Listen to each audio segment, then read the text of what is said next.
Buenas tardes. Bueno, tenemos ya a nuestra invitada de esta tarde, la doctora Sara Robin. Doctora, es un inmenso honor que nos acompañe esta tarde y en el primer programa de Un Mundo de Economía. Bienvenida de verdad. Muchísimas gracias, gracias. Buenas tardes, doctora, bienvenida. Un placer igual, tenerla con para nosotros. mí, Fidel, igual. Gracias. Bueno, vamos gracias. a empezar con una pregunta que creo que es muy importante, ¿no? Como pregunta introductoria, llevarle a la audiencia. ¿Cómo podemos entender nosotros el budismo como una religión tipo cristianismo o como un movimiento místico de minorías? Bueno, el budismo puede ser considerado una religión, y lo es, de hecho, en los países del sudeste asiático es una religión. Pero antes que ser una religión, que parece ser una necesidad humana, pareciera que los seres humanos necesitan para vivir, encontrar una manera de explicar el mundo más allá de las apariencias. Es una necesidad humana. Entonces, el budismo no nace como una religión.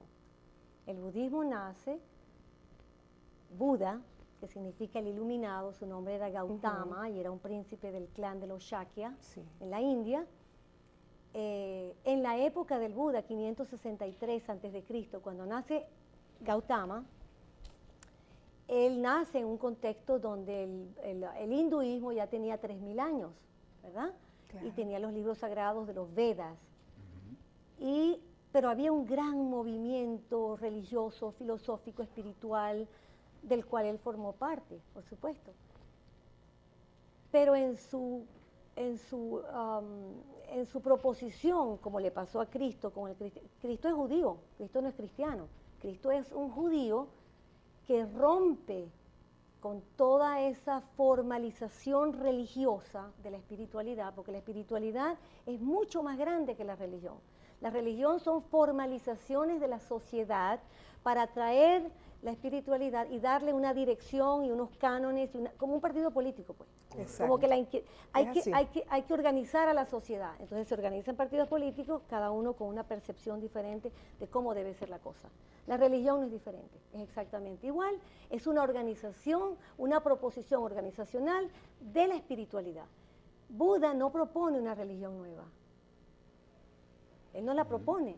Él rompe de alguna manera, no radicalmente, pero él rompe con el hinduismo diciendo, no lo digo de esa manera, lo estoy diciendo yo de esta manera. Claro. El problema no es el más allá.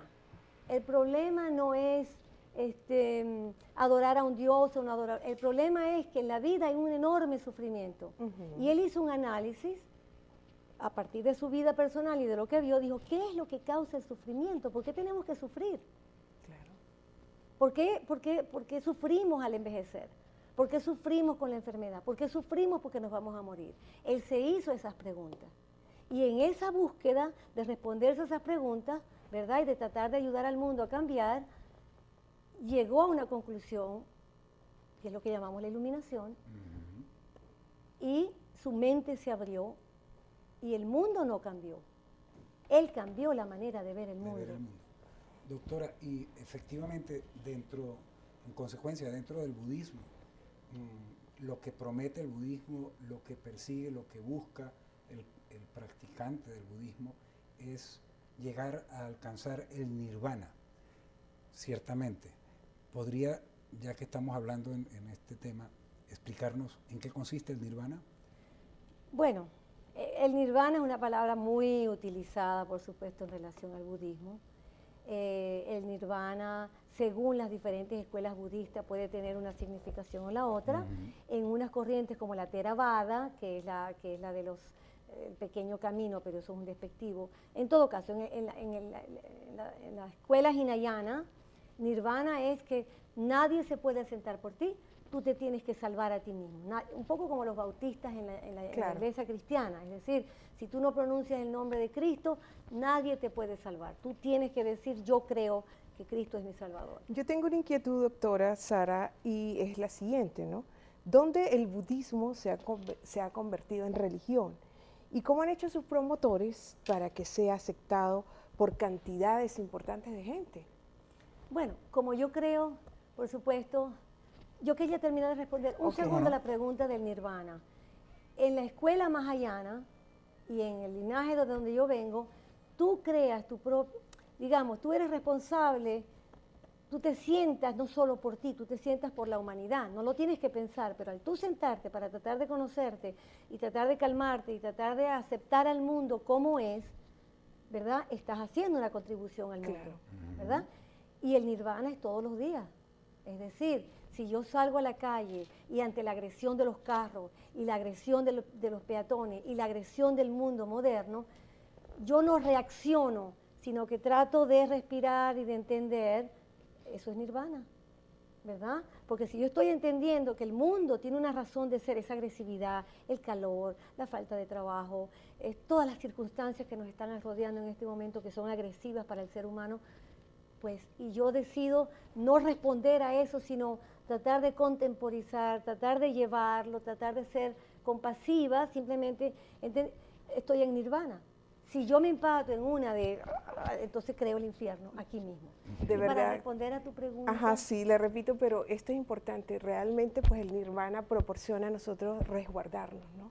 Resguardarnos físicamente, psíquicamente y espiritualmente, ¿no? Teniendo esa relajación y teniendo esa actitud tan importante, ¿no? Provee el Ante el equilibrio. entorno, sí, eso es muy de verdad. pero ese equilibrio no existe per se, No, ni claro. se consigue ni en ninguna religión ni en ninguna parte. Tienes que crearla. Ujú, ¿no? Los construirla. grupos religiosos o espirituales o de práctica como el Zen ofrecen herramientas, pero para que tú luches con tus cosas y para cada Claro. uno es diferente, Y ¿verdad? efectivamente, lograr el nirvana pues equilibra la psiquis humana frente a, es una inquietud que me surge, frente al mundo material, a las exigencias de ese mundo material en el que vivimos, que queremos tener cosas, en donde se piensa que la gente es lo que tiene, no lo que Ajá. vale, Es en lo que esencia, es en su claro. esencia. Pero yo le quitaría el término de nirvana porque está muy ligado a lo místico y a algo que ocurre. Ajá. El que se mete a Muy una importante práctica para la religiosa, audiencia, claro. el que se mete a una experiencia religiosa porque yo quiero que me den, Ujú. está en el deseo. Claro. Yo quiero que me den ese lado, yo quiero que me den esa casa, yo quiero que me den ese nirvana. Entonces estamos en lo mismo, ¿no? Entonces no obtener, cuando yo entro a una práctica espiritual, esa práctica espiritual debería llevarme a abandonar, a abandonar. Ahora sí la Abandonar. pregunta, ¿no? ¿Dónde, repito, el budismo se ha convertido en religión? Y sobre todo, ¿cómo han hecho sus promotores para que sea aceptado ya por cantidades importantes de personas? Bueno, yo decía, así como la sociedad venezolana es católica por default, Ujú. es católica por, Oye, un buen término. es católica por default, Económico. y que la gente, aunque no vaya a misa, procura bautizar a su niño o confirmarlo o casarse por la iglesia, aunque nunca ponga, es por default que es católico. Claro. Entonces los países del sudeste asiático son budistas por default, es decir, nacieron en esa cultura, muchos Claro. de ellos, y creen que son budistas. La mayor parte de las veces no entienden lo que es el budismo, porque entonces van a los templos a pedir, cuando el budismo es precisamente lo que causa el sufrimiento es el deseo, yo quiero, yo quiero, yo El quiero, yo esperar. quiero, la expectativa de Claro. algo que yo quiero, y eso causa sufrimiento, eso es lo que dice el budismo. Entonces cuando la gente, como yo he encontrado en Japón, van a ofrecer incienso y a arrodillarse y a pedir por mi casa, por la prosperidad, por el dinero, por mi restaurante, como he visto en algunos templos en Estados Unidos, hay mafiosos, dueños de restaurantes tailandeses en Miami, pero ellos son los primeros que llevan la comida el día domingo al templo para que los monjes coman. Sí. Entonces hay como una contradicción, pero esa es humana. Sí, es parte de las contradicciones de nosotros los humanos. seres humanos. Bueno, nosotros vamos a cumplir con una breve pausa y enseguida regresaremos con más de Un Mundo de Economía con nuestra invitada de lujo hoy en este primer programa, la doctora Sara Robbia. Así que todos muy pendientes.